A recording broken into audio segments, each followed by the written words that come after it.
Hello, everyone. Welcome back to the English Island podcast.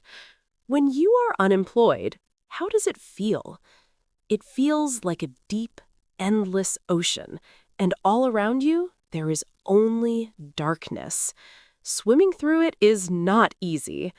I have felt this myself. So today, our topic is unemployment pressure. With me is my co-host, Ray. Hello, Ray. How are you? I am fine, but the topic you chose today, I would never want to go back to that time, even in my dreams.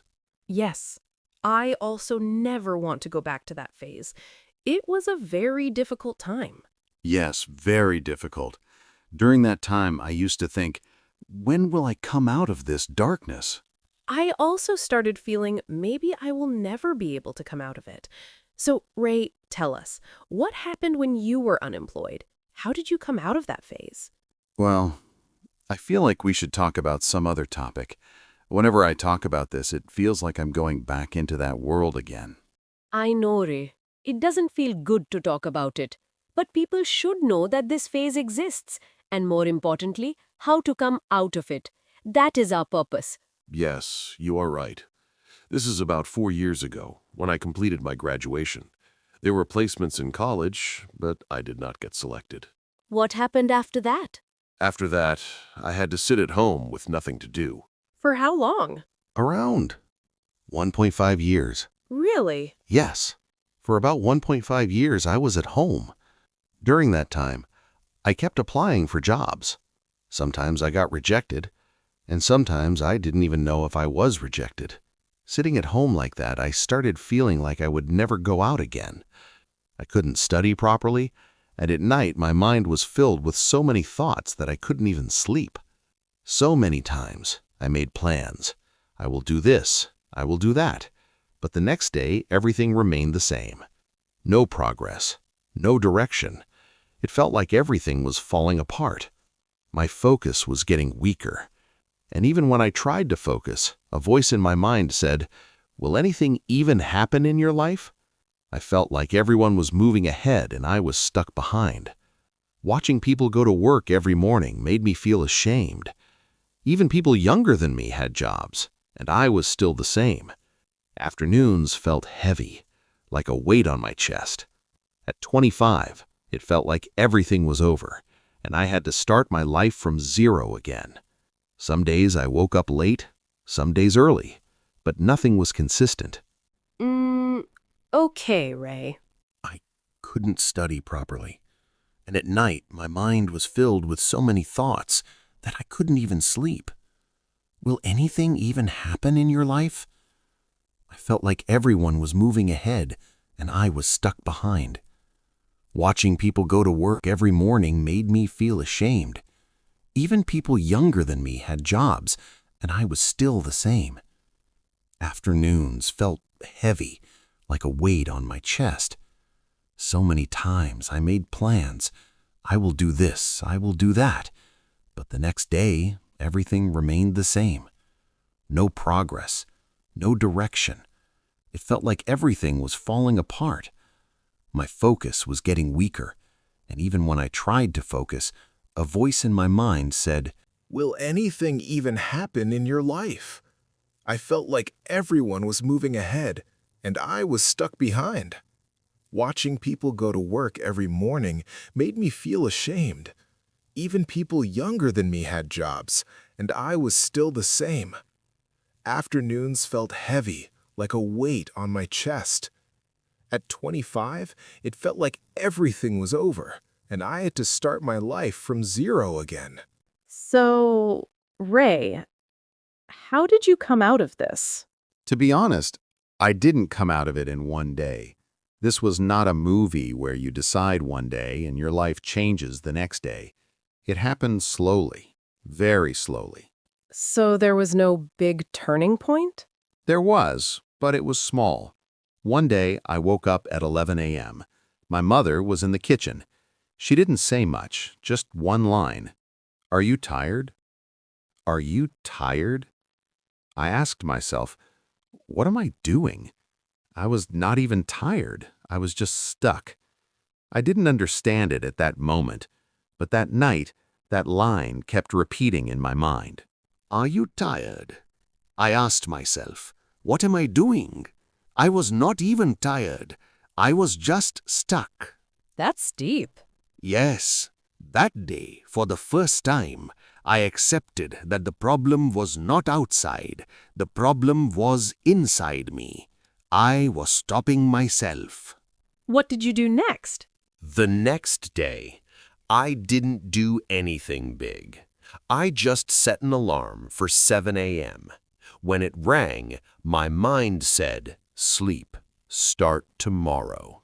But for some reason, I got up. Did that change everything? No, but it was the first step. That day, I didn't study, I didn't apply for jobs, I just went to the terrace and walked for 20 minutes. For the first time in 1.5 years, I felt like I had control. So you started with small things. Exactly. My biggest mistake was trying to change my life in one day.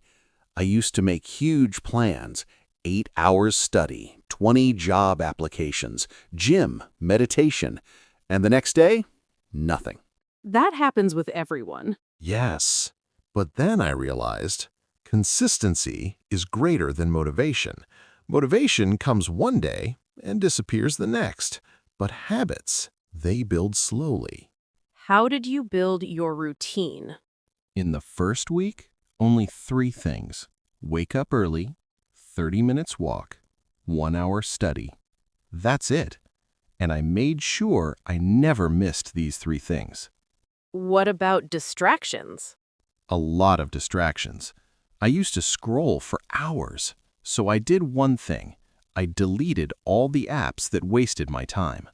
Was it easy? Not easy, but necessary. Because I was already mentally weak, and distractions would have destroyed me. When did you start seeing progress? After 1 month. When I looked back, I realized I was doing something every day. Earlier, nothing in a week. Now, something every day. But you still didn't have a job, right? No. And that was the hardest part. Putting in effort, but seeing no results. What did you do then? I changed my approach. Instead of randomly applying, I decided to master one skill. I chose data analysis. Why that? Because it had demand, and I was interested in it. I started learning from free resources, YouTube, courses, practice projects. How long did it take? Around 4 to 5 months. And honestly, those were the most productive months of my life. No job, no guarantee, but still, I kept working every day. Did you have doubts? Every single day. But I made one rule. Stop thinking, start working. Whenever I overthought, I opened my laptop and started practicing. When did you get a job? In the 6th month, I got a job. But for me, it was like gold. How did you feel that day? I felt like I was back. I told my mother, and the happiness in her eyes, that was my biggest reward. Wow. But the story doesn't end there. Even in the job, there was struggle. New environment, new pressure. But one thing was different. I was not running away anymore. You became strong? Yes, mentally. Now I knew how to face problems. What advice would you give to someone going through this phase? I will say 5 simple things. Don't blame yourself, but accept reality. Start small, not big. Be consistent, even 1 hour is enough. Control distractions, and focus on skills, not just job applications. That's very practical. Because unemployment is not just a job problem, it is a mindset problem. When your mindset changes, your life changes. And that's why we shared the story today, so that people in darkness know there is a way out. Exactly. Darkness is not permanent. You just need to light a small spark. Thank you so much, Ray, for sharing this honest story. Thank you, Elle. I think I can finally accept that phase now. And friends, if you are going through this phase, remember, slow progress is still progress. We will see you in the next episode. Until then, keep learning, keep growing, keep exploring.